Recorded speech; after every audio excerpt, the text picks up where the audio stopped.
How to insert and remove SIM card on Android phone.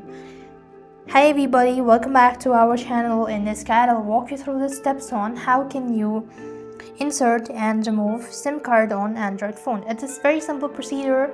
You just need to make sure to watch this video right till the end. Now, unlike any other devices, the Android device has an insert as well as remove feature on the outside of the mobile device. So what you want to do is you simply want to make sure to go ahead and check on this side or onto the top of the mobile device or onto the left or onto the right side of the mobile device.